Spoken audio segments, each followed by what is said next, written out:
You'd have to Terastallize to get rid of that fire-type weakness. It's such a powerful Pokemon, and even if it's not going for those compounding boosts with its fire-type damage, dropping a Draco Meteor on your opponent is a surefire way to be able to try and take some knockouts, especially boosted up by those choice specs. So lots of great offensive options there, and this is the sort of Dragon Mirror we have. One has choice specs, one has choice specs. I mean, there's a Life of Guardshop there. We're just going to throw that to the side for a second. It is the Dragapult versus the Hydreigon, I think, in this matchup, as the Dragon's dealing lots and lots of damage. Well, we're going to get into it as we see Davide lead out with the Goldingo and the Clefable, and Niccolo lead out with that Primarina and the Sneasler. Fake out on the board, turn one, going to be able to stop that Clefable going for any redirection.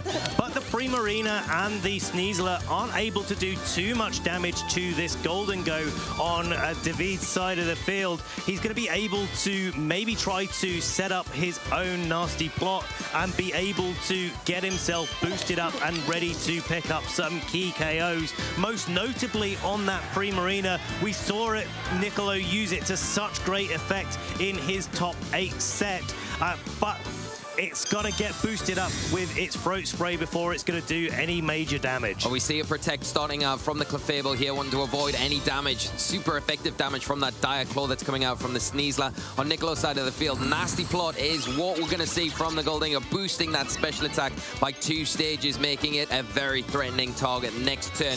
Primarina is going to launch out an attack as well, and it will be that Hyper Voice to activate that all-important Throat Spray that we're seeing, +1 in the special attack, meaning the next time it does launch an attack off, it's going to hit that little bit harder. Well, that is if it is able to even get off an attack. This Goldingo has Nasty Plotted, it's boosted up, it is ready to go.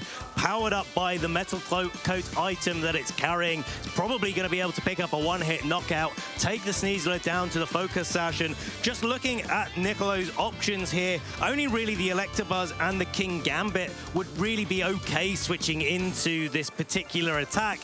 But when I say okay, I use that term quite loosely, yeah, because they're going to be taking quite a lot of damage for their troubles. Yeah, we saw the impact of that boosted Make It Rain in the previous top 4 game. And we're going to probably likely see it in this one as well. The Sneasler not wanting to contend with any of that damage. The Electabuzz going to come into the fray as we see the first Terastallization of this top 4. And it is going to be on Davide's side of the field. It will be that Goldingo. It will be into the Steel Terror type. It will be boosting the potential Make It Rain. It has that Nasty Plot already under its little belt. And will we see it do enough damage? It is going to hit the field. And 1, 2, 3, 4. It's down. The Primarina is out. Huge setup and a big knockout to boot. Big knockout on the Primarina and the Electabuzz taking over half of their damage. Clefable going for a Moonblast, not fearing that Dire Claw one bit, getting that damage down onto the Electabuzz, getting the special attack drop. If Electrode is going to be close to getting a KO, well, it's going to be a bit further away now as Sneasler comes back in with its Focus Sash intact. Yeah, and the problem here is, yes, the Goldingo now susceptible to those close combats, but the problem is you've got the Clefable, it's full health next to it. It does have that redirection as well, so you can just redirect those away, protect the Goldingo, and give it enough room to get another Make It Rain off. It's still +1 special attack, so it's still going to be hitting very hard. And the Electabuzz, of course, will be able to take the next one, but the Sneasler is going to go down to its Sash, and then it's on a timer before it gets knocked out. Even if you predict, if you're Niccolo, going for the Follow Me, and then you go for a Dire Claw, try to remove that Clefable, there are still 2 Pokemon in the back, and if that Dire Claw isn't able to pick up the KO on that Clefable, it's got that Citrus Berry, it's going to be able to recover some HP as well, and just maintain its advantage, maintain that Follow Me that it's going for right now. Well, there is the Follow Me, and the close combat is chosen by Niccolo, and it is into the Clefable, not going to be very effective, and reduce that defense and special defense by 1 stage as a secondary effect. Make It Rain, here's the second round of it into both these targets. The Electabuzz does go down, Sneasler down to its Sash, and we are going to see a big lead here taken from Davide. Electabuzz even outsped by that Goldingo, so a big big clue there as to how Davide has been able to train their Golden Go, being a little bit more fast, a little bit on the offensive side as well, to be able to remove that big threat. Now, King Gambit coming in for Nicolo.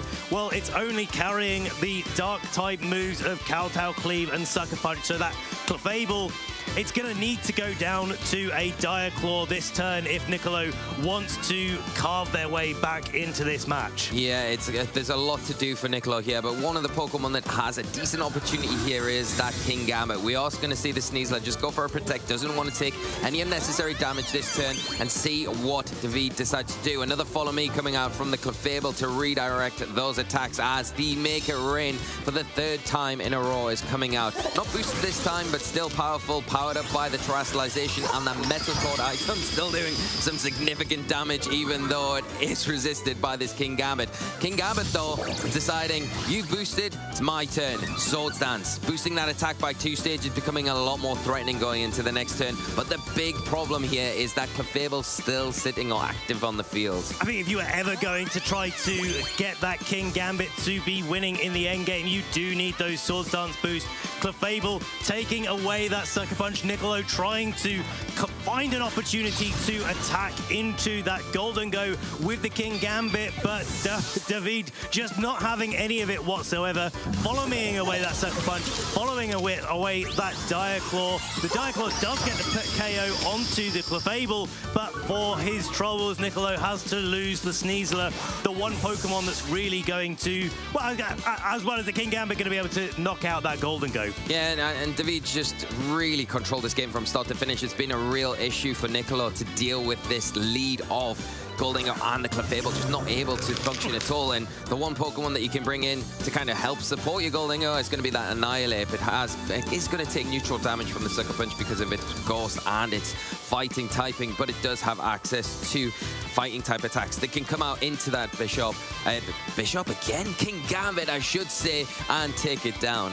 We're evolving back from our day when it was Bishop from back in the day. But yeah, this Annihilate is looking like it's in a good spot. Now, I don't believe that Nicolo has yet used their Terra type in this game, so the King Gambit could go for its Terra Dark and be able to take a little bit less damage from that Drain Punch, but then you would fall foul of a nasty plot. Again, Sucker Punch going into that Golden Go. The Golden Go wasn't actually attacking that turn, so the move failed. Drain Punch into the King Gambit. It's enough to pick up the KO, and Davide will be taking game 1 of our second top 4 here in Dortmund. Yeah, what a convincing and dominating performance here from Davide, and just making things so difficult for Nicolo. I don't know how you would approach better, because that's what you've got to do. You cannot let that lead be as dominating as it was going into game 2 if you're wanting to make it into the final. You've got to have better ways to deal with it. Now, looking at the 2 teams, Ben, is there anything that you feel like you could identify changes up that Nicolo could make? We've seen Nicolo in the previous games make adjustments and really turn a match around, really make those winning decisions. Can he do it here? Has he got the options to be able to deal with the Golden Go and that Clefable? Well, I think the thing I would identify there is the way that you play the tools that you have available to you. We saw how much damage that Dire Claw did to the Clefable. If you can get into a situation where the Dire Claw is going to be able to knock out the Clefable a little bit earlier on in that game, and to take away that support at the front end rather than at the back end, then maybe you've got a little bit of an option. And in that first game, Nicolo kind of switched it out when it was pressuring the Clefable, maybe predicting it to go for a Protect and trying to work around the Golden Go a little way, whereas there was that opportunity to just go and knock out the Clefable and allow the Pokemon in the back to come in. So I think Nicolo's brought at least 3 out of 4 of the right tools there. You could maybe make an argument that the Rillaboom could come in to offer some fake-out support, and with the Assault Vest, it would be able to take and make it rain from the Golden Go, put a little bit of pressure back on the board that way. But whether it was good into the other members of the team, well, that I'm not quite so sure about. Well, we're about to find out. We are going to see a bit of an adjustment here from Davide with the Annihilate and Golden Go coming out on his side of the field, and the Electabuzz and Primarina for Nicolo. And again here, Electabuzz and Primarina, they're doing okay damage to the Golden Go. But the trouble is here, if you go for damage with the Electabuzz and you try to use that Electro Web, well, here's an Annihilate. It's got its Defiant ability. Yeah, you could slow it down, but you're probably going to be boosting it up more than you would like to and more than it's safe to in this scenario. And we also know that the Golden Go is indeed faster than the Electabuzz at the moment. That would give the opportunity for a Make It Rain to come out and the Primarina to take pretty significant damage right here on turn 1. Yeah, it's pretty safe at this stage in the battle as well if you're the Goldingo on Davide's side of the field to get that nasty plot up. You're not in any immediate danger of getting knocked out, in particular from a Primarina. Hyper Voice, and even after it's boosted, you're still not going to be in range. And the Annihilate does have to be a little bit careful here because the Moonblast would do some really considerable damage, but concentrating all your efforts into that side of the field leaves the Goldingo, which we're now seeing terrestrialize, free to do what it likes. Protect coming out from the Annihilate. Pierre don't want to take any Moonblast damage if that's what we see, but fastest Pokemon on the field, the Goldingo launching just straight up with a Make It Rain and doing some significant damage to kick off this game too. No Citrus Berry on the Primarina either, so that Primarina doesn't have the recovery that it needs to take another Make It Rain. Taunt going into the Protect on the Annihilate and not managing to stop the Annihilate from not protecting, not bulk upping later on, and just a Hyper Voice changed into a Water type by that Liquid Voice ability, of course, doing the same 35-40% to Davide's Golden Go that it did in the last game. But now, because there was no Electro Web, it's all down to the Golden Go to be able to take up another KO.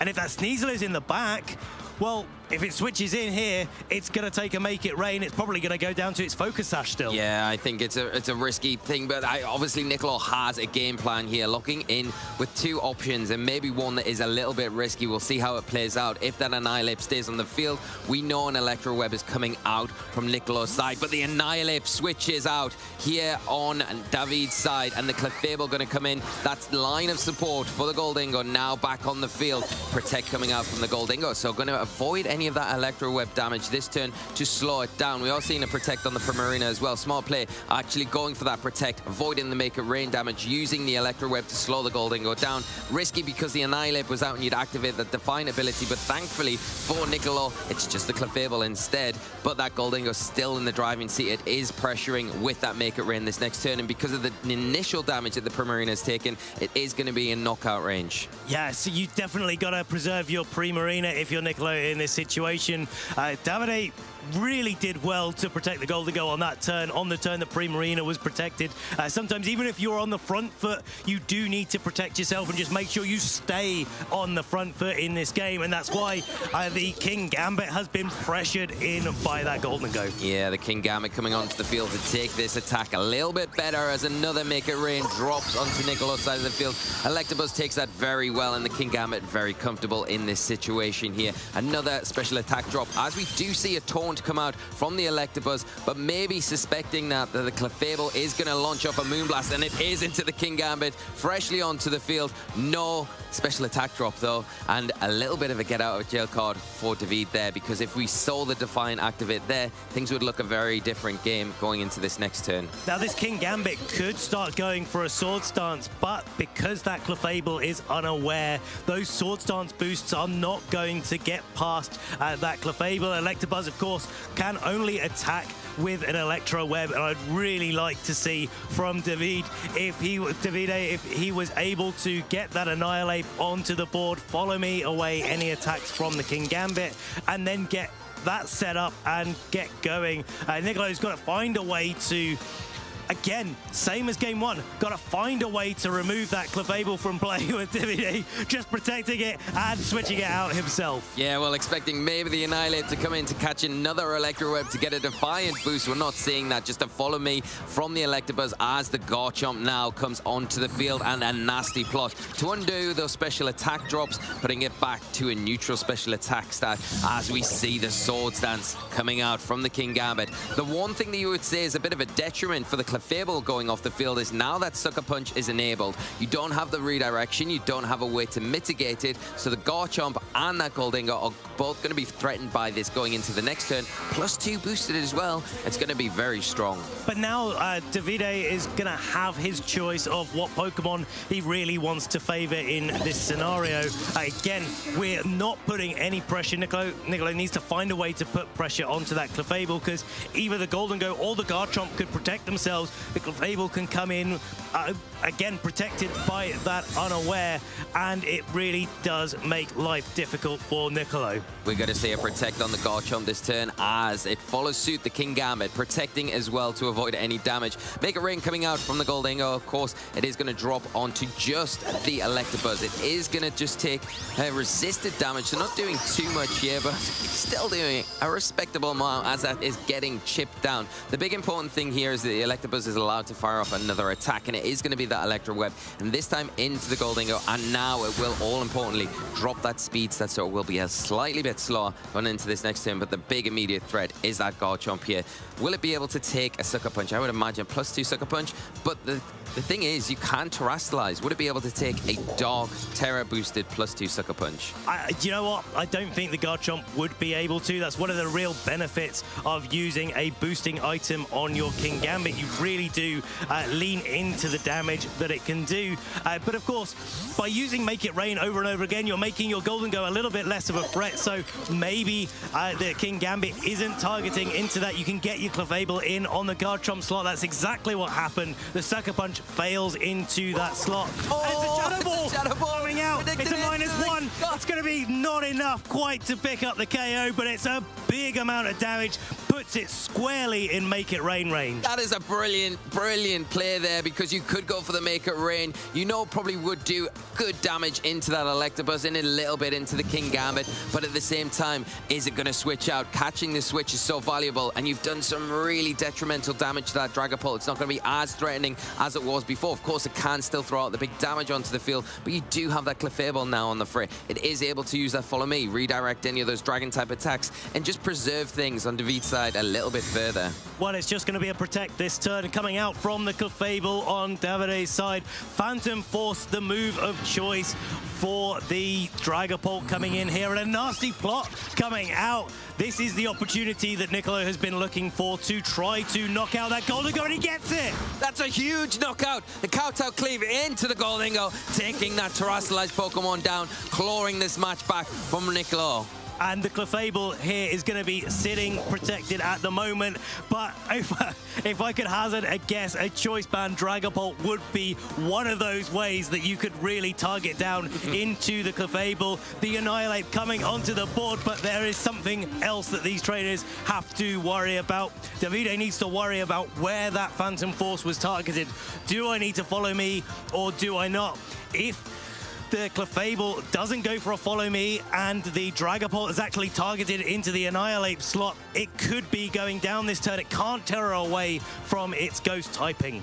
No, and that is the big threat here. You know, Nicolo has preserved the Terrastalization very well in this game, even under pressure, able to keep it for this turn. And if you go for the Terrastalization onto that Kingambit here, you not only get rid of one of those weaknesses to the fighting types, you reduce that slightly, but you get the boost to those big Dark type attacks that you have access to as well. We are going to get into it. We are going to see the Terrastalization bend, and it is going to be onto the Kingambit, going from the Steel and Dark type into the pure Dark type Pokemon. Just Dark type Kingambit doing all of the damage in the world. It's sitting there. It's got its crown on its head. It is ready to go. Clefable is going for the Follow Me. It's going to be redirecting the Phantom Force. Will it be enough to pick up the KO? No, it will not be. The Clefable hangs on with a lot of HP remaining, munching on that Citrus Berry. This is going to be a follow-up of the Rage Fist from Annihilate into the Dragapult, picking up that KO, and this Kowtow Cleave that the Kingambit has locked itself into will probably not be able to pick up the KO on this Clefairy. Clefairy remaining on the field as the biggest threat to Nicolo. Yeah, and you just see the importance there of that Unaware ability. You'd think, oh, well, it has used Swords Dance. It is +2, so it is boosted by Terrastalization, but the Unaware ability Mattie coming in so key here, making sure that that boost that the King Gambit's got isn't going to play a factor in it, and the Clefable acting as that perfect support option in this situation. The Annihilate in a decent situation as well, where it has got access to the Rage Fist, can get rid of the Electabuzz. We know the speed tiering here is going to outspeed the Electabuzz, get the knockout there, but we are going to see it protect. Niccolo trying to claw their way back into this game. I think you've got to try and keep that follow me support active there as Drain Punch goes into the Electabuzz and pings off of that shield. Moonblast landing into the King Gambit. It's only Dark type, not a Steel type anymore, and it's enough to pick up the KO. Yeah, the outspeeding the King Gambit with the Clefable is huge. Now it is a pure Dark type. It's taking more damage from that Moonblast, utilizing it as a support option and that offensive tool as well. So well done. Full health Annihilate looks a little bit too much for Niccolo to deal with. Can he with the Primarina as the Follow Me comes out from the Clefable? What are we going to see? The options here, the Annihilate going to lock into the Drain Punch, claw back a little bit of damage onto the field, knock out another Pokemon, the Electabuzz going down, and the Primarina here left on its own to deal with the remaining Pokemon as it fires a Moonblast out, finally taking down that Clefable. That Clefable is down and out, but that Annihilate is going to be outspeeding the Primarina. Niccolo has done a very good job at making sure that that Rage Fist is not boosted up more than he can handle, but unfortunately for Niccolo, there is a Garchomp in the back with its Life Orb. Stomping Tantrum going into the Primarina, picking up the knockout, and Davide Miraglia is going to be your second finalist here at the Dortmund Regional Championships. Such a convincing win in such style, and moving into the final of the regional championships here in Dortmund. Incredibly done by Davide. Absolutely phenomenal play and so dominating throughout, start to finish, utilizing that Clefable so well throughout that set. It was so difficult for Niccolo to be able to deal with, but not just that. Davide making sure he was putting it in the right spot to be able to take advantage of it fully. Just going for make it rain after make it rain after make it rain after make it rain. After make it rain.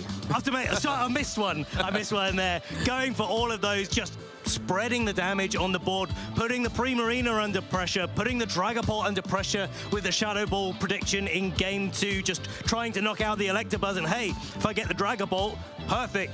That also goes along with the game plan that I'm trying to make, and he just positioned his team so effectively. Yeah, and that lead was just... it was just too much for Niccolo to deal with, and you could see the idea there, bringing the Primarina out early on and utilizing. But the thing is, to activate that Throat Spray, it puts you in that awkward position where you have to lock in with the Hyper Voice. Yeah. And it's not always the most optimal thing to do. Yes, you want to get this special attack boost, but at the same time, you're kind of not really doing anything to the Golding on the opposite side of the field, and it's getting a +2.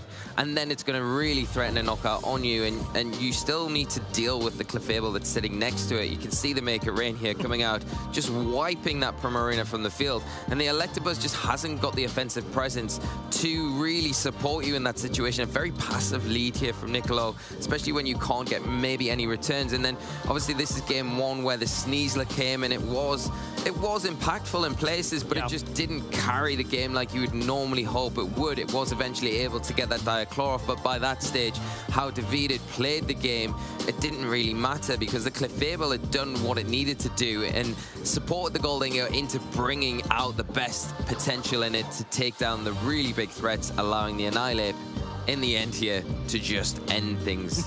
Just absolutely end the game there. It was sitting nice and pretty with its full HP there, getting the Drain Punch, getting the Rage Fists onto the board and picking up those key knockouts. And of course, yeah, being able to get the position, get the damage on the board for that Garchomp to be able to pick up that final KO on the Primarina boost. It didn't even need the Life Orb at that stage. It came in Game 3. Yeah. It was able to sit there, put pressure onto the King Gambit that had gone for a Sword Stance, and then it's like, hey, well, I put pressure on the board now. I don't need to do anything else. I'll just switch back out to the Clefable, let the others deal with it, and come back in at the end and take all the glory for themselves. Pretty much, I was thinking the same thing. I'm like, yeah, it popped in, said hello, I'm here, and then yeah, I'll come back when you've done all the work, and I'll it was all me, wasn't it?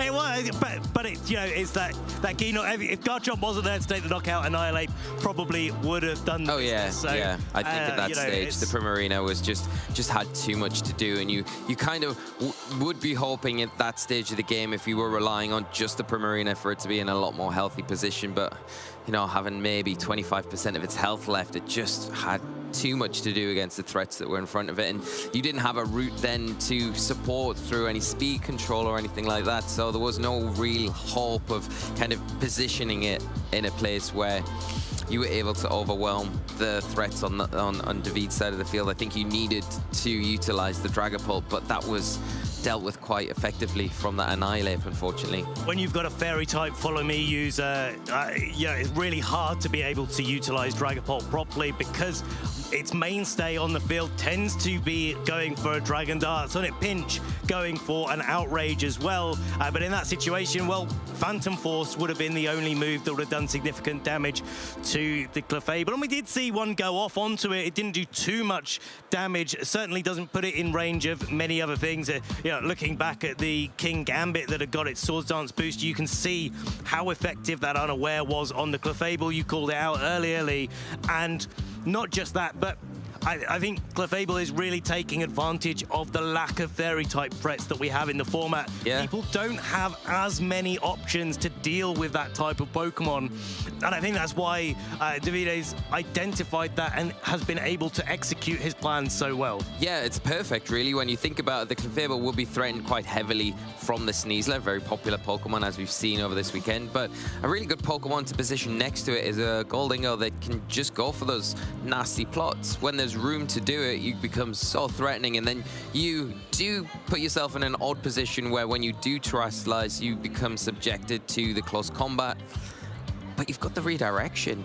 And then it puts the 50-50 in your opponent's mind. Do I click into close combat and they don't follow me and I get some reward for it, or do I click into the Diaclone knowing that the follow me is going to come in? And if I, you know, so it's really, really tricky. Well, someone that has been an expert all weekend of making those mind games is Davide. Let's kick it over to the couch for our final interview before we get into our finals here in Dortmund.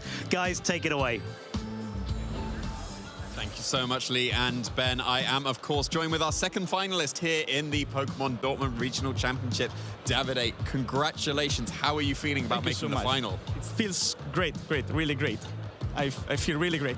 Yeah, because you've had some great consistency across the years. We've seen like top 8s before, but now you've been able to make it into the final for the first time. It's been a really cool team as well. So, like, what made you choose the 6 Pokemon that you brought to this tournament? So this team was built with my 2 good friends, Riccardo Pamea and Francesco Oli Macrasini. I will shout out to them later also.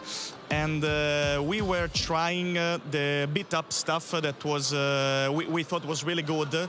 And at the last minute, we tried many different versions, like with Ninetales Alola. I did a local recently with Ninetales Alola, and it was really great because, you know, Aurora Veil, it was good with Garchomp. And then we decided at the last minute, more or less, to add Garchomp, because it's Garchomp in this meta is doing well, and Clefable. Clefable because we had the issues against King Gambit, and apparently Clefable solves those issues, so we are okay. Well, we saw that in the match, didn't we? So yeah, the Clefable really shut down that King Gambit. Yeah. I think the main star was, it's got to be the Goldingo, right? Like, yeah. That just completely swept through the game 1 and really put in the work in game 2. So, like, how well positioned do you think Goldingo is currently? It's Goldingo is a busted Pokemon. One thing that we also thought about putting Clefable is that it would have helped Goldingo sweeping teams, and that's what it does. Because the plan against King Gambit is going with Goldingo and make it train 90% Terra, make it train +2. So it's really, really strong. Also, in that balanced team, is good against Sneasler because it doesn't touch you. Is good against Primarina because yes, it can touch you, but it takes make it train. So it takes a lot of damage before. So it's Goldengo, you know, and it's immune to Among, you know, it's Goldengo. It's a very good Pokemon. It's a very good Pokemon, yeah. Yeah, and we know, of course, you're going to be facing Mattie Morgan in the final. Yeah. We know what team he's going to be running. What do you think your chances of your team taking down his? I honestly don't know. I will figure it out something. I don't want to spoiler my plans. I have something in mind. I have something in my mind. I don't want to spoiler, but you know, I will try my best. Well, as always. We'll see very shortly. Yes. And Yes. yeah, I don't want to keep you too much longer because, of course, you've got a final to prepare for. So just before we conclude, are there any shout-outs you want to give anyone? A precious shout out to Appa e Oli. Thank you so much, because this is a team achievement. All the Team Aqua that I am family, and all the guys that stayed here, Francesco Pardini, Charlie, everyone that stayed here, you know, losing their transports to watch my final, and most important, my girlfriend, Paulina, that today she's not here because she's doing her things that she loves, but without her in my life, her support, I would never be here today. So those are my shout-outs. Thank you so much, guys, because I really appreciate it. I love you all. That's lovely to hear, absolutely. Congratulations on making the final, and we'll be back very shortly. It's going to be the final of the regional championships. We're going to determine who is going to be our first European here to qualify for the World Championships, so don't you dare go anywhere. And giving Luca a huge lead in this game 3. Luca was a little bit disappointed. Is going to be enough to take down the Miraglia. I love the way Luca was able to pivot this in here. And the is right on. What's it gonna be? Luca Cherubelli. Cherubelli, become your 2024 Pokemon World Champion. Luca Cherubelli is your 2024 Masters Division Pokemon Video Game World Champion. But just how did he get to that hallowed position? Charlie Merriman here, trainers, to take you through Luca's path to the peak. He attended his very first competitive Pokemon event in 2017, finishing with a respectable 4 wins and 3 losses. But what mattered far more to Luca was the firm friends he made within the passionate Italian VG community. Helping each other and building up experience at local events, just 9 months later, Luca claimed his first title as the 2017 Turin Special Events Champion. However, there followed a run of disappointing results, and Luca was frustrated not to be doing himself justice. In fact, he was even on the verge of quitting Pokemon VG altogether. But having qualified for the 2022 World Championships in London, he decided to give it one last shot. And out of the 300 best trainers in the world, he finished 36th. Luca Cherubelli was back. Worlds 2023 in Yokohama showed Luca how the standards he held himself to had shifted. He was pleased to reach Day 2 again, but was hungry for more. Similarly, at the Europe International Championships the following year, he went all the way to top cut, but still knew he could do better, proved to himself that he could indeed be the very best. At Worlds 2024 in Honolulu, Hawaii, he took the tournament one game at a time, until all of a sudden he found himself in the grand finals against Yuta Ishigaki from Japan. The night before, Luca went out for dinner with his friends to take his mind off it all, paving the way for a good night's sleep and focused preparation on the big day. Identifying that his trusty Miraidon's Draco Meteor hit nearly all of his opponent's team for good damage, Luca won Game 1, but Game 2 went to Yuta. It all came down to one final battle. And with Miraidon supported by Luca's favorite Pokemon, Half-Flame Mask Ogerpon, Luca Cherubelli secured his spot in history. The first thing Luca did after winning? Rush into the arms of the friends who made attending events so special, that helped each other improve and grow, that was such a crucial factor in Luca becoming world champion. After all, in the phrase we all know so well, you teach me, and I'll teach you. As for what's next for Luca, well, in his own words, I'm not letting winning worlds be a hindrance to my growth as a player. I'm not just hiding behind, I won the World Championships. Trainers, the best is yet to come. Want to walk your own victory road? Head to Pokemon.com/play. Who knows? It could be your first step towards becoming our new world champion.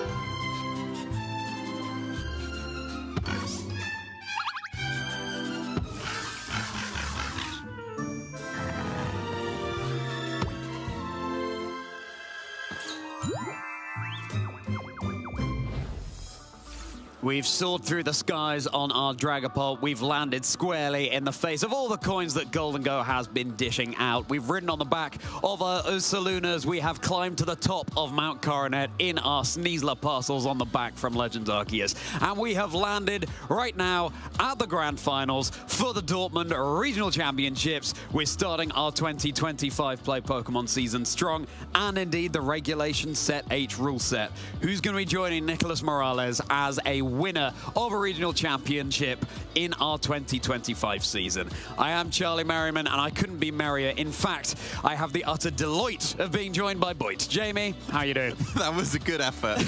There's not much that rhymes with Boyd. I'll take it, yeah. There's so much potential for puns on that. Yeah. A sweet for sore eyes. I mean, just to name one. I'll Save them. Save them. I'm backing them like a Golden Go. No, we want to focus on our two players here. Mattie Morgan, a previous regional champion, maybe going to be getting that second, maybe a multi-time regional champion, of course, against Davide Miraglia, going to be looking for their first. Oh, so exciting being in this situation. These two trainers, we had some really famous names in the Pokemon at VGC scene, and both of them have made up a name for themselves over the past few years in the scene.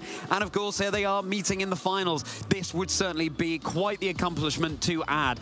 You know, beyond anything else, knowing that you've really come to the fore in really a brand new format. It's a format we've only been getting used to for a few weeks now, and one of them will go all the way. Yeah, and automatically qualify for the World Championships in Anaheim. That kind of sorts your season out straight away, doesn't it? First tournament, and then you can somewhat relax and know that you've already qualified for the World Championship. See you in 11 months. Yeah, exactly. and probably a completely different format as well, but this format has been so good to see. So much innovation coming out, loads of different teams that are coming out in Dortmund. So I think we're going to see a lot of these teams be picked up and continue throughout the meta. Yeah, absolutely. And it was interesting is in this finals, yes, I'd say Mattie Morgan is perhaps running a composition we're more familiar with, but still with those tiny tweaks. And I will never forget Eric Rios saying back in the 2023 Worlds in Yokohama, in an interview, he said that for him, the best teams are the ones that use the classic, really strong Pokemon, but you make the odd tweak here and there to item, moveset, abilities, for example, in order to catch your opponent off guard. That certainly seems to be something that Mattie is doing, running, for example, a Garchomp, but with Clear Amulet, freeing up the life for the Golden Go, whereas normally we'd see that life orb on the Garchomp, but we'll be getting into those teams in far more detail very shortly, and this is our bracket, the path that they went on to get to this position. Yeah, being able to take down some very, very good names. Of course, Mattie Morgan taking down one of the coolest teams that we did see this tournament with that Drifblim Toxtricity coming out from Jag, and then, of course, the aged up senior that was having a very, very solid showing, getting top 4, only recently aged up to Masters, but Mattie, with their experience, able to take him down. Yeah, and Fevzi Ozcan, of course, someone who we featured on stream earlier today, doing so well against that very team that Jack Clark was running. Unfortunately, losing to Nicolo Barado there, but what an achievement for Nicolo, someone I had the pleasure of being able to talk to earlier, and someone who only started competing about a year ago. So there really is no time like the present, trainers. You could have a fantastic run at one of these very events. Yeah, and we've seen that already. We saw it in Baltimore. We saw someone turn up to their very first tournament and win the whole thing. But at the same time, we're seeing someone who has already won a tournament turn up to this one and potentially win their second. We can see here Mattie Morgan is really, really accomplished player. Top 8 at the World Championships. Absolutely fantastic back in Yokohama in 2023. As mentioned in that 2023 season, he was the Malmo regional champion using a Safe Goals Pelipper with a Palafin that used to be very meta, and sorry Palafin, you're no longer here. But yeah, really, really consistent player. Yeah, and with that Garchomp and Sneasler to boot, Sneasler has to be one of the headlines from this weekend. I mean, we all had our eyes on it coming into the Dortmund Regional Championships with that Dire Claw move. A chance to inflict a status condition, poison, paralysis, or indeed sleep. And in that situation, the best you can hope for really, most of the time, would be a poison. Certainly better than a mandatory turn of sleep, meaning that you are definitely unable to act on that turn. And as we were saying before, Jamie, therefore you see something like Golden Go Rise Up being a Steel type, so it's immune to those poison types. Then if you Terra Steel your Golden Go, then it's going to be taking super effective from the close combat, whereas once it was immune to them. So you've really got to play the ever-shifting scales of Pokemon VG, trainers. Yeah, for sure. And we've been seeing Golden Go not so much in day 1, and then suddenly here in day 2, it's been putting on a fantastic showing. Mattie being able to position against the Ursaluna that would have been able to just completely knock it out in one shot. Really, really nicely done. And then the Golden Go coming out from Davide here, completely completely swept through that top 4. Yeah, absolutely. Davide was really putting on a fantastic show for us all. And this isn't such a common team archetype that we have seen so far in regulation set age. I mean, we've got a double dragon with Garchomp there, but also the Hydreigon. That's a Pokemon we saw a couple of times, a little bit. It's certainly not as favored as some of the other powerhouse Pokemon, but Hydreigon clearly working wonders for Davide, alongside the Whimsicott. Really ample support coming out from it. Clefable there too, as the Follow Me user of choice. Previous formats we've seen, in fact, Eviolite Clefairy, the pre-evolved form, with a bolster to its defenses, but now it's going to be that Clefable running, of course, the Unaware ability. Yeah, these are all 6 Pokemon that you aren't surprised to see in the final, but maybe as a combination of 6, we wouldn't have been expecting this. So yeah, really, really nicely built team here, coming out from Davide. The previous accomplishments, top 8 of the regional championship last season in Gdansk. I know that he was one of the trailblazers for the Landorus Incarnate that actually became meta. He was using it in that tournament, and from that tournament onwards, Landorus Incarnate became meta, and Davide was the first person to break through into the top 8 with that Pokemon, and then it actually became a staple in the meta. Yeah, absolutely, and what a lovely person as well. I remember interviewing Davide at, perhaps it was indeed Gdansk, and both of them such fantastic people in their own right, and well aware that, you know, at the end of the day, we are playing a game in order to have fun. And yes, there's a lot on the line right now. Yes, the stakes are very high, but fundamentally, if we're not having fun playing this game, then why would we play it at all? And so it's all about the experiences you make along the way, and the venue has been absolutely thriving and buzzing with players reconnecting from across previous seasons, and indeed for the first time. Yeah, for sure. Unfortunately, there won't be a German in this final. I know we had a lot of support in the crowd for the German players, but they were knocked out in the top 8. We do have Ireland versus Italy here, so going to be a very, very solid showing for both of those regions. As we mentioned, these are both absolutely fantastic players, both worthy regional champions for sure. But no man is an island, Jamie, and they will certainly be very grateful for the friends they've made along the way, helping them with the team building, helping them with the practice. It's a game that's very difficult to do well in if you are not being able to practice your matchups and build teams together. It's all about advice. The sooner we fail, so to speak, in inverted commas, the sooner we learn lessons the hard way and make mistakes, the sooner we can build on and improve on them. Now, Davide Miraglia certainly looking to claim their first win at an event here, and it would be absolutely huge for them. And again, what a way to start off the season. And following nicely in the footsteps of, well, not quite entirely in the footsteps of Nicolas Morales, who won the very first event they ever attended. Davide has a bit more behind them, but this would certainly be an achievement that stamps Davide's name on the map even further. Yeah, been playing for what? Back to at least 2016, so that's going to be like, well, 8-9 years at this point. So a lot of experience behind himself. Broke through into the top 8 with that Gdansk regional back in the previous season. Got top 4 in Italy in the nationals in 2016 as well, so has been consistently doing very well at tournaments, and then finally broken through into this final. This is his chance to become a champion finally. Yeah, it certainly is. As the trainers are thinking carefully about the Pokemon that they will need to lock in, they are focused on the desk here. Mattie Morgan, a player who has such a history behind them as well. And I cannot wait to see how these two teams match up into each other. You would say that Davide would probably have had more practice playing against an archetype like what Mattie is running than Mattie would have had playing against a team like Davide is running. Yeah, we've been mentioning throughout the broadcast that do you go with the tried and true team that, yes, this is definitely a good team of 6. We know that. It's been used before. It's proven itself. But then if you use that team, well, then when you go up against a potentially uncommon team or an anti-meta kind of team, then they have the experience against your team, but you don't necessarily have the experience against theirs. So then you only have 90 seconds to come up with a game plan, whereas the anti-meta team has probably had a few weeks worth of experience behind themselves as well. So that's the choice that we got to make.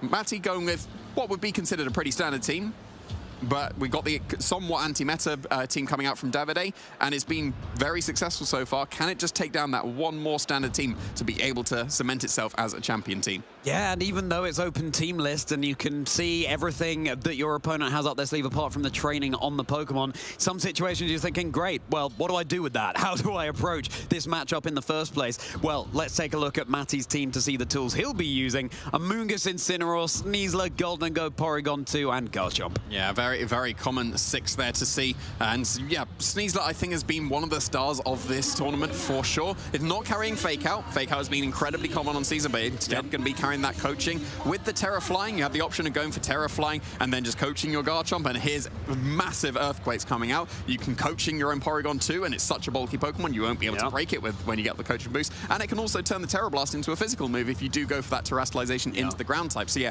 really nice synergy coming out from that coaching. A little bit of a deviation from the standard Sneasler that we've been seeing, but still incredibly effective. And of course, we've seen a lot of Terra fighting on Porygon 2, whereas now it is the Terra ground for Mattie. With the Terra Blast, that would be able to target down a Steel type like Golden Go, or indeed an Incineroar Fire type pre-Terastallization with that move.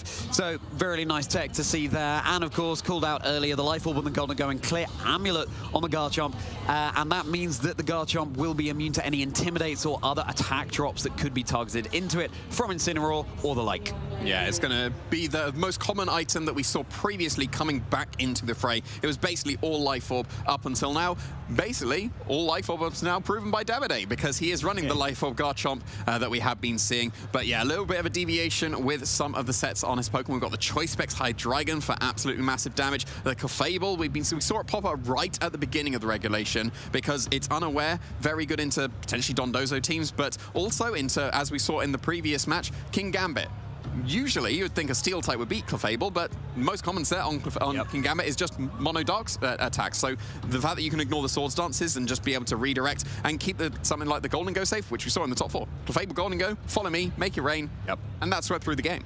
I love that Misty Terrain on the Clefable as well. That's going to pay huge dividends. Against the Sneasler that Mattie is running, Misty Terrain, of course, protects your Pokemon against any status conditions. That's certainly one way around all of the nuisance that Sneasler can provide on the field, something we've seen time and time again on the stream. In terms of the other Pokemon that Davide is running, Whimsicott, we haven't seen too many of them so far in Dortmund, but with Encore, you've got to be so careful playing around that. Encore can lock your Pokemon into the move it's just used. Being boosted by Prankster, you have the luxury of seeing the moves that are being locked into and then going for it, as long as your opponent doesn't switch out. So it's certainly an even better move to use in an endgame scenario when perhaps your opponent's down to their final 2. Yeah, and it did have the option to have Beat Up available on the Whimsicott and paired up with an Annihilate, but no, sacrificing the Beat Up for some other tech moves, like you mentioned, Encore, very disruptive. Sunny Day would have been for the rain matchups that we have been seeing very consistently, being able to disrupt the Archelodons from going for Electro Shots. So no space for Beat Up on this Whimsicott, but the Annihilate, also seen in that top 4 match, was still incredibly effective at just pinning down something like the King Gambit. The Porygon 2 would not appreciate a Bulked Up Annihilate for sure, getting those Drain Punches, getting all that recovery. At least it's going to be the Terra Ground version, so if you do go for the Terastallization, you'd be able to threaten the Annihilate with some pretty good damage. Yeah, I'm not seeing an obvious winner here just based on the teams. Like, it does seem like a pretty even matchup between them. Yeah, that's what I was thinking as well. Obviously, you have the option of Tailwind on your Whimsicott, but then Porygon 2 can very easily go for a Trick Room. You're not really threatening it with a one-hit knockout here. Either that Annihilate, we need to get going with a Bulk Up or 2 first. So, it's time, trainers. Let's lock in. Let's get going with our Masters Finals of the Dortmund Regional Championships of the 2025 season. Make some noise for Mattie Morgan and Davide Miraglia. Let's get into it. Yes, let's get into it for sure with an Annihilate lead and a Hydreigon head up, facing down. That's Porygon 2 getting an attack boost with download and the Amoonguss. So there's not too much going to be stopping a Trick Room coming out here. Yes, the Annihilate is carrying the safety goggles and would be able to completely ignore it and get a Drain Punch into Porygon 2, but without any kind of bulk ups, it's not going to be doing too significant damage, and a Rage Powder would be able to keep the Porygon 2 safe from the Specs Hydreigon. If you're comfortable, you'd be able to survive. You could launch off a Spore into that slot, but yeah, Hydreigon's not going to stay on the field here, but Golden Go, that is a perfect switch into a potential Spore.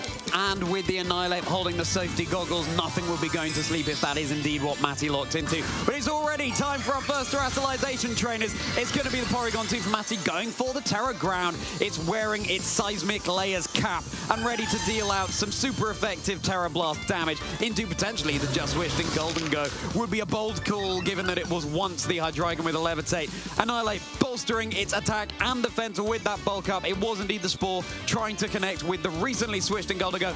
Not going to be doing anything here, but Porygon 2, very safe to go for the Trick Room here, just terrestrializing away from its fighting weakness. Yeah, excellent switch in for the Golden Go there. The Amoonguss is kind of useless now. Like, yeah, we're in Trick Room, and Amoonguss loves to be in Trick Room, so you can just launch off Spores basically before anything else can, but you got the safety goals in the Annihilate. A perfect item choice in this finals. The Golden Go with its good as gold ability, you can't be spored.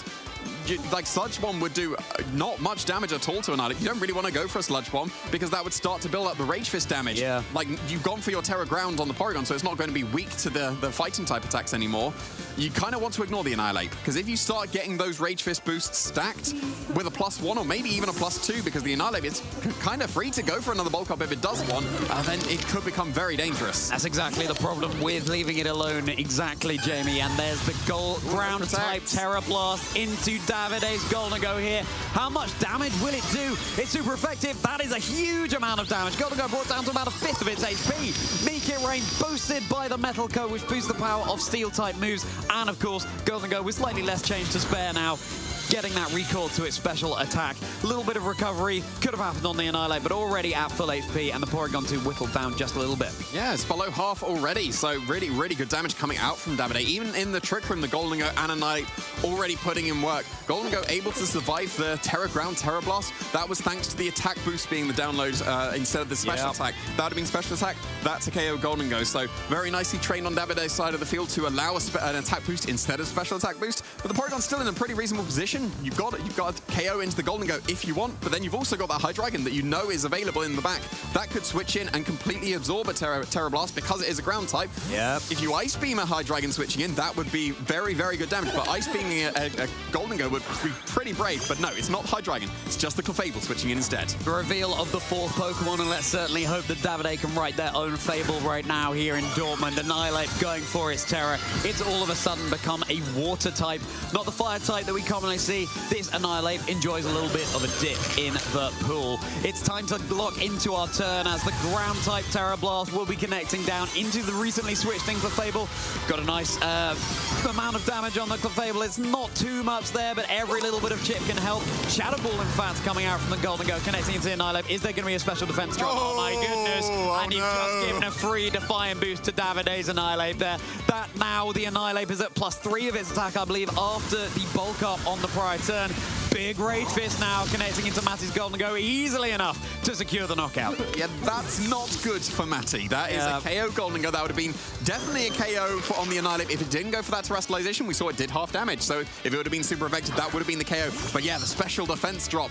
It's nice for being able to knock it out with your special attacking Pokemon. You got the Amoonguss and you got the Porygon 2, but now it's going to be kept safe by the Clefable, so you can just go for a Follow Me, and then the Porygon 2 can't go for a Terra Blast into the Annihilate. It would have been really close if a Terra Blast, thanks to the special defense drop, would have KO'd the Annihilate, but now you don't really have that option because of the Follow Me redirection. And now, like you mentioned, +3, and Rage Fist is now actually reasonable damage as well. Like, it's been hit once, so it's at least 100 base power.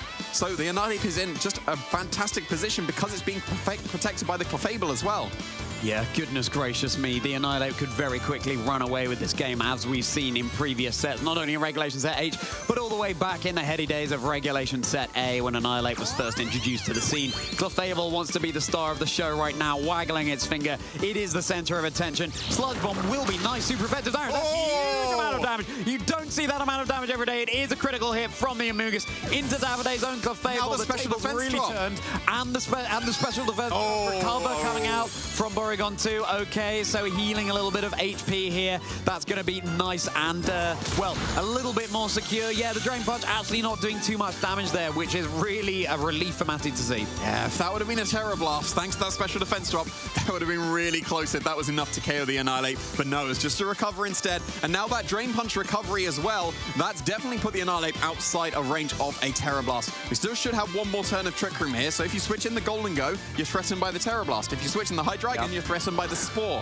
So at least Golden Go can protect. If you switch in Hydreigon, you've got a basically guaranteed Spore and also Terra Blast into the Hydreigon slot, and either it's asleep or the Golden Go switches in and you catch that very nicely as well. But no, Golden Go coming in, going to be able to protect if it does want to. But then, of course, do you recover as the Golden Go would surely protect on the final turn of Trick Room to stall it out, and then you can go on the offensive, because Golden Go ignores Amoonguss every single day. Golden Go will beat an Amoonguss. So do you get risky here and just go on the offensive, because of course the Golden Go is going to protect, or do you try and predict that, go for your Terra Blast without the recovery? Because I think that based on the previous damage of the Drain Punch, the Porygon 2 is probably in range of that. It would definitely be in range of the Rage Fist. If the Drain Punch did that much, and the Rage Fist is now active, at least 100 base power, then it would be able to pick up the knockout on that Porygon 2. Mind games are plenty right now, trainers. I'd have loved to see how much damage that Sludge Bomb would have done without the critical hit, but as it is, Amoonguss deciding that's a good job, well done. Going to the back for Mattie, and it's the reveal of the final Pokemon, Sneasler, joining the field right now. Recover is indeed being opted for on this Porygon 2.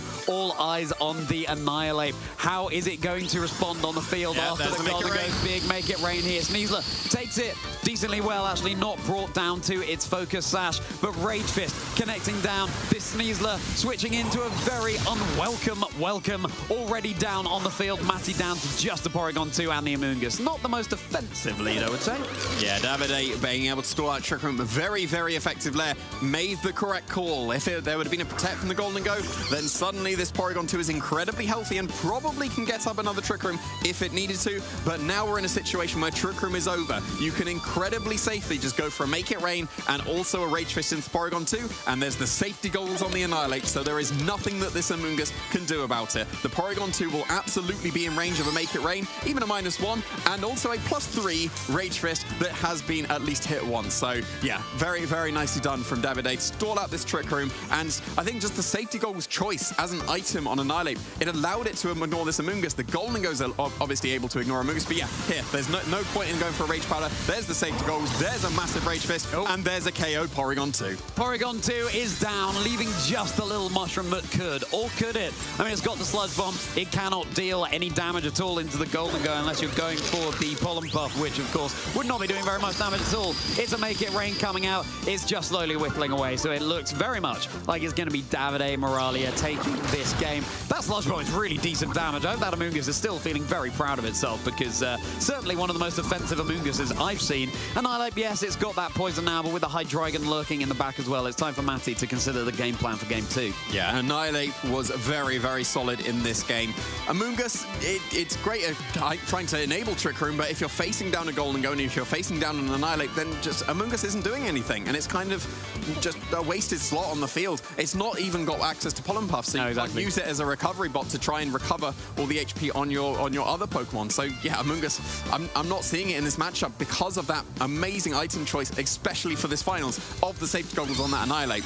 Going for a Protect here, just getting some thinking time. Yes, the game is over. Yes, the Amoonguss cannot win this. Like, Davide has won Game 1. This Protect here is just to allow Mattie some thinking time, because this is the regional championship final. You need to figure out your game plan. Yeah, you certainly do. And if you're fairly new to competitive video game Pokemon, trainers, yes, the Amoonguss here is, I mean, just locked on the field, and Mattie is stalling out, as you say, in order to work out the game plan heading into Game 2. If Mattie loses at this point, then yeah, that's it. That is the championship going over to Davide. Safety Goggles, such a nice item choice on the Annihilate there. We've also seen leftovers in the past, but the Safety Goggles, of course, protect it from any powder moves that could be coming out from this Amoonguss. And yeah, with the Pollen Puff dropped in favor of the Sludge Bomb, not even any opportunity to heal up your partner. So back to the drawing board here for Mattie. Yeah, it does seem so. I reckon I would leave the Amoonguss on the bench here. It doesn't seem like it's offering too much. Like, the Spores, it didn't actually manage to get any off, because whenever it went for a Spore, it was just into the Golden Go that switched in. And then with these two Pokemon on the field, there's nothing it can really do. So there's Game 1 for Davide. That is Davide Miraglia going up a game in this grand finals at the Dortmund Regional Championships. Just one win away in this best-of-3 set from becoming your champion and the first championship title for him to claim. claim is not, though, that Mattie does not have the appropriate tools that he could use to deal with Davide's team. But once again, you know, with Sneasler with the Dire Claw, but then you have the threat of the Clefable with Misty Terrain that can prevent all Pokemon from status conditions. Could be a really nice tech to see. And again, the Sludge Bomb, really nice into those Clefables, threatening super effective damage. But I don't know, Jamie, coming into this second game, what do you think Mattie needs to do? Yeah, I think that the Sneasler could be pretty reasonable because coaching boosts against the Annihilate to effectively match the Bulk Up could be pretty nice. And like we saw the Terra Ground committed immediately on the Porygon, that does somewhat free up the Porygon against the opposing Annihilate. If you can get some coaching boosts behind you, then suddenly, well, that attack boost now can turn into a +2 attack, and then I would assume that the Terra Ground would be enough to KO something like the Golden Go. If you do end up still bringing the Amoonguss, if you can KO the Golden Go, then that does free up the Amoonguss somewhat to start sporing whatever the other slots is. So Sneasler could be pretty reasonable here. Garchomp is another one that you could be bringing. Like, we didn't see the Garchomp or the Whimsicott coming out from Davide's side of the field, so there was no speed control, and there was no potential speed ties that we could see in, as well. So the Garchomp, that would also threaten down the Golden Go pretty heavily. If you get a Bulk Up off of the Annihilate, then it won't be doing as much, and like we mentioned, it is the Clear Amulet, so it's not going to be doing as much damage as a Life Orb Garchomp would have been able to do. The Golden Go on Mattie's side would have been able to knock out the Annihilate in one shot if it can get into that position with just its regular old Shadow Ball, because we saw it did half damage to the Terra Water Annihilate. So if maybe the Golden Go can get into a pretty reasonable position, well, that could just be Make It Rains across the board, and that could also be putting in some work. Yeah, it could. I mean, Terra Water indeed would resist the Make It Rains that could come out from Mattie's Golden Go here. But, well, Trick Room or Tailwind, these are also the mind games that need to be decided. I mean, does the Whimsicott come here? The Amoonguss really threatens it with a super effective Sludge Bomb, potentially holding the Focus Sash there too. You could poison it as well. But Davide looking like doing a really good job of keeping his calm and composure heading into this game too. Will this be the final one here at the Dortmund Pokemon Regional Championships, trainers? Only one way to find out. Let's see who we're going to be crowning unless we go to a game 3. Let's get into this next game. Yeah, and it looks like we are going to potentially be seeing some kind of adjustment here. It is going to be Sneasler coming out with the Porygon 2, and there's it's the special attack boost this time. That's almost not what you wanted to see, because ideally you're going to be coaching your Porygon 2 and then starting to increase the attack. If you'd have got the attack boost, that would have been +2 attacks straight away if you'd have been able to go for the coaching. Of course, for facing down the Clefable and the Annihilate, this can allow that Annihilate to just go for its Bulk Up pretty freely, which if you go for the following week with Clefable, it's not really threatened at all by the Sneasler. Of course, it's threatened by Dire Claw going for its cheeky little statuses, but Clefable is heavily threatened by the Dire Claw coming out. Going to be able to do some very significant damage to that Clefable. Probably not knock it out in one shot, so it would be able to at least survive and then be able to redirect, keeping this Annihilate safe to do what it did very, very well in that previous game. Yeah, the thing with Misty Terrain on this Clefable is if you get statused with Dire Claw before you can opt for the Misty Terrain, if you go to sleep, for example, then maybe it doesn't go up in the first place. But coaching doesn't indeed come out on this Porygon 2. Terra Blast, of course, hits on whichever stat is higher, the physical attack or the special attack. So really flexible way that move can be used on Porygon 2. As Annihilate does get another Bulk Up off here, it's been in the gym and it's ready to boost its attack and defense. As just a Moonblast connecting on the Sneasler, breaking the Focus Sash, a raw Terra Blast into the Clefable as well. Significant chip damage. Yeah, and of course the Clefable, that's exactly why it's on the team. It's unaware, ignored the special attack boost from that Porygon 2. Of course, Terra Blast is definitely still a special move. There's been no terastallization, but you're ignoring the +1. That Clefable, nice chip, but that's not enough, and the sash has been broken on the Sneasler, so yes, you could go for another coaching boost. You could potentially go for a Dire Claw. That's got to be in range of Dire Claw now that you've got that noticeable chip into the Clefable. You'd be able to get around something like the Citrus Berry, but that Annihilate would be free again, once again, to go for another Bulk Up if it wants. It can go for maybe, probably not a KO into the Sneasler, because it's not got its Rage Fist activated yet, but it could very freely just go for another Bulk Up here if it wanted. Yeah, well, Porygon 2 seems to be angling to twist those dimensions once again. Clefable just keeping itself safe. Perhaps the Annihilate will have gone for that Bulk Up as the Dire Claw heads into that shield that the Clefable so wisely set up in front of it. Another Bulk Up is indeed what Annihilate opts for here. Davide really focusing down on making this Annihilate as threatening as it possibly can be, as Porygon 2 does indeed decide to make things all rarefied in the Trick Room. Yeah, and that's actually somewhat going to benefit Davide in here instead, because the Sneasler was the fastest Pokemon on the field, and now it's heavily threatened by the Annihilate. I would would assume that a +2 Rage Fist, even still at 50 base power, might be enough to be able to KO the Sneasler, and if you're not confident in that, just go for the Moonblast as well to cover for that. You could also just now go on the offensive with a +2 Drain Punch into the Porygon 2. That would do absolutely massive damage, and I reckon maybe a +2 Drain Punch with a Moonblast might be close to be able to KO the Porygon 2. It should just about survive because of the earlier coaching, so a +2 Drain Punch against a +1 defense. You're going to see why the coaching was put in place on the Porygon 2, because the EVO Light stacked with a +1 boost, it's going to give a significant defense to the Porygon 2. But yeah, the Sneasler, it's really not in a good position here. That's got to be why it's switching out in this Trick Room. Right, and then who's going to be joining it is the Amoonguss, of course. Loves to be in Trick Room, loves to be alongside the Porygon 2. Terra Blast once again connecting into the Clefable, ignoring those boosts thanks to its unaware ability. Fable having the opportunity to heal a little bit of HP back thanks to that Citrus Berry now. But now it's consumed, so no more recovery that could come out from that, as Moonblast does connect into Porygon 2, doesn't get a special attack drop there, thankfully, as Rage Fist connects into the Amoonguss, boosted up by the bulk up. Yeah, that was still significant damage, because of course this Rage Fist is still just 50 base power. Yeah. If that would have been a Drain Punch into Porygon 2, that would have been huge damage. Probably not quite a KO given the coaching boost from earlier, but still, you've chipped away at this Porygon 2. There's no opportunity to go for a Pollen Puff. We saw Sludge Bomb do really good damage and knock out the Clefable from much bigger HP than that with a critical hit. I would assume that the Clefable should be in range of a Sludge Bomb from this Amoonguss, because it does actually seem like it's doing reasonable damage. It might be trained a little bit in its offense. So yeah, you're threatening some pretty good damage into that Clefable, but then the Porygon 2, it would kind of have to go for its Terrestrialization to threaten good damage into the opposing Annihilate. And yeah, of course, Clefable, it went on the offensive last turn. It does have the option to protect.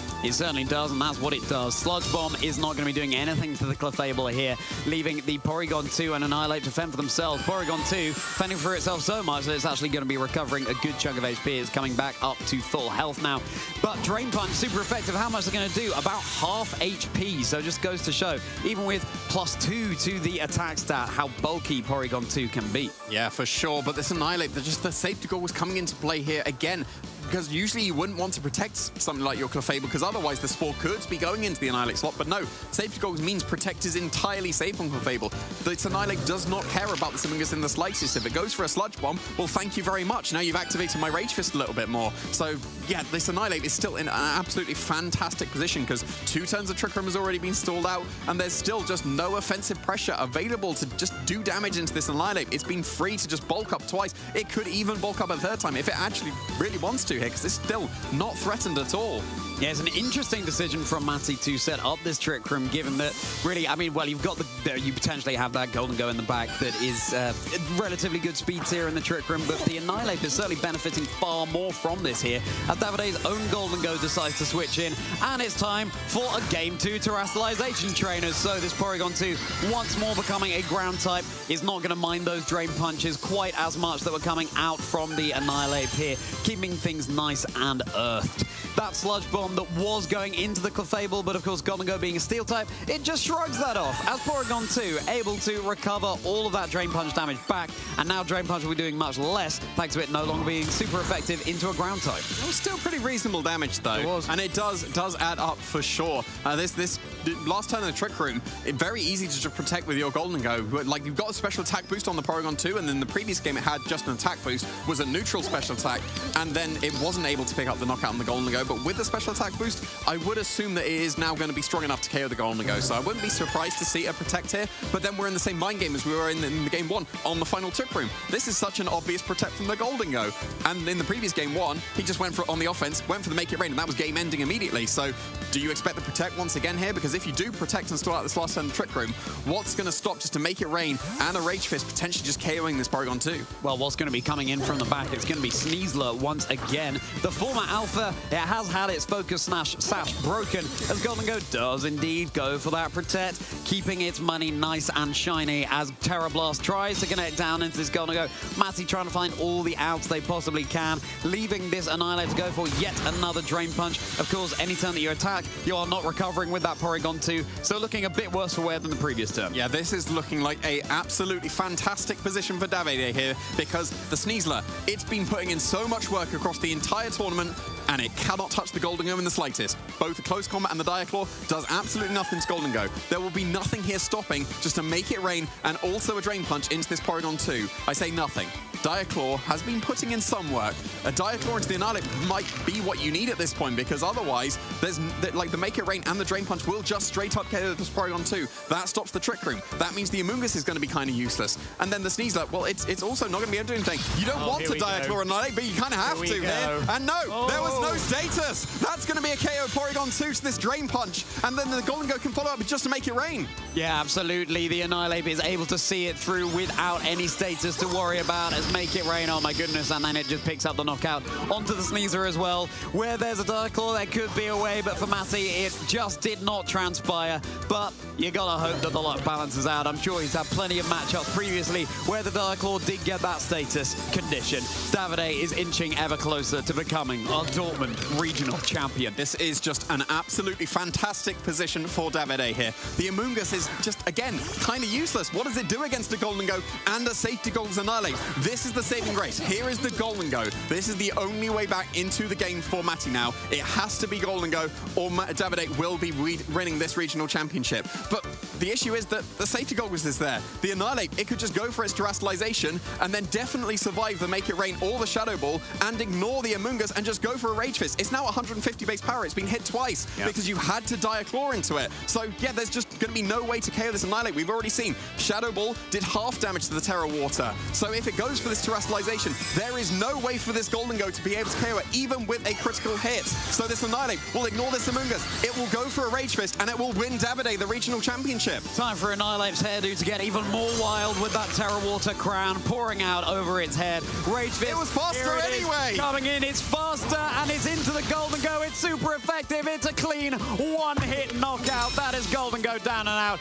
It is just this Amoonguss. It cannot harm the Golden Go over on Davide's side of the field. We've got to dot the I's and cross the T's, trainers, but we know who's winning this regional championship. Yeah, Amoonguss is going to put in a little bit more effort here. Sludge Bomb into the Annihilate. I'm afraid that's not going to cut it. Yes, this tournament is decided. There is absolutely nothing this Amoonguss can do to a Golden Go. Doesn't even matter. Why not just pick up the immediate KO with the Annihilate, putting in so much work? And Davide Miraglia is going to be your Dortmund regional champion.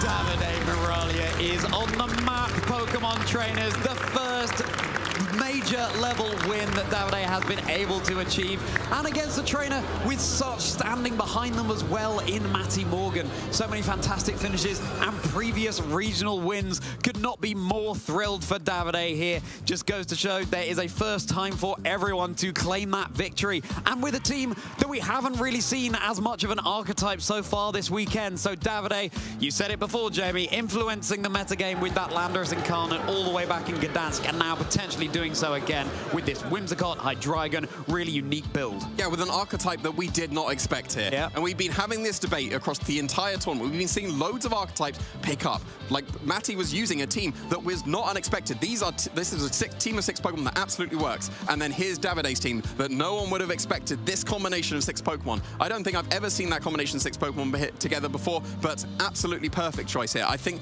the master stroke was the Safety Goals on the Annihilate. Yeah. Because without that, yes, the Amoonguss could have put in so much work in that finals, but because of that Safety Goals, that Amoonguss was just a wasted slot, and it was almost like it was just a 3v4.